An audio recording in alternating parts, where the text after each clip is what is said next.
ಅಂತ ಕೇಳ್ತಾ ಇದ್ದೀವಿ. ನ್ಯಾಯ ಕೊಡೋದೇನು ಅವ್ರ ಅಪ್ಪನ ಮನೆ ಸ್ವಂತಲ್ಲ.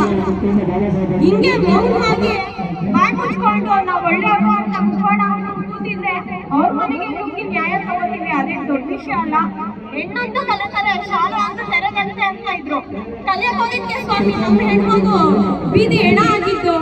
ಅಕಸ್ಮಾತ್ ಅವ್ರು ಏನಾದ್ರು ಬದುಕಿದ್ದು ಕಲ್ತಿದ್ರೆ ಇವತ್ತೊಂದು ಇನ್ಸ್ಟಿಟ್ಯೂಟ್ ಓನರ್ ಆಗಿರೋಳು, ಅಲ್ಲಿಗೆ ಆ ಕುಗ್ರಾಮ ಏನಿದೆ ಅಲ್ಲಿಗೆ ಸರ್ವಾಧಿಕಾರಿಯಾಗಿ ನಿಂತಿರೋಳು. ಅವಳು ಅಣ್ಣಗಳ ಚೆನ್ನಾಗಿರ್ಲಿಲ್ಲ, ಹೆಣ್ಮಕ್ಳಿಗೆ ಬಲ ಇರಲಿಲ್ಲ, ಅವ್ರ ಜೀವ ತೆಗೆದ್ರಿ. ನಿಮ್ಮಂತ ಪಾಪಿಗಳಿಗೆ ಇಲ್ಲ, ನೀವ್ ಯಾರೇ ಇರ್ಲಿ ಅವ್ರ ಜೀವ ತೆಗೆದ್ರು. ಈಗ ಏನು ತಡೆ ಹಾಕೋದು ಇನ್ನೊಂದು ಮತ್ತೊಂದು ಮಾಡ್ಕೊಂಡಿರ, ನಿಮ್ಗೆ ನಾಚಿಕೆ ಆಗ್ತದೆ ಸ್ವಾಮಿ. ಮುಖವಾಡ ಹೊತ್ತು ಬದುಕಬೇಡಿ. ನ್ಯಾಯಕ್ಕೋಸ್ಕರ ನಿಮ್ಮ ಮುಖವಾಡನ ಕಲಿಸಿಟ್ಟು ನಿಮ್ ಬಟ್ಟೆಗಳು ಬಿಚ್ಚಿರಿ. ನಿಮ್ಗೆ ತಾನೇ ಬಟ್ಟೆ ಬಿಚ್ಚಕ್ಕೆ ಕೊಟ್ಟಿದ್ದು ಪರ ವಿರೋಧ ನಿಂತವ್ರಿಗೆ. ಬಟ್ಟೆ ಬಿಚ್ಚಿ ನ್ಯಾಯ ಕೊಡಿಸ್ರಿ ನೀವು. ಯಾಕ ಹೆಣ್ಮಕ್ಳು ನಿಮ್ಗೆ 5 ದಿವಸ ನೋಡ್ತಾರ?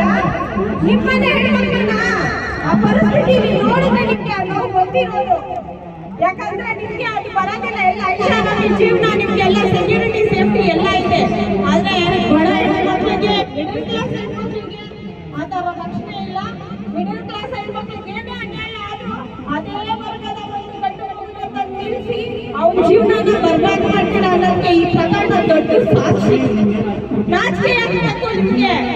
ಒಬ್ಬೊಬ್ಬರ ಜೀವನನ ನೀವು ಸುಖವಾಗಿರೋಕ್ಕೆ ಎಲ್ಲಾದ್ರೂ ಬೈಕ್ ಹೇಳ್ತಿದ್ದೀರಾ.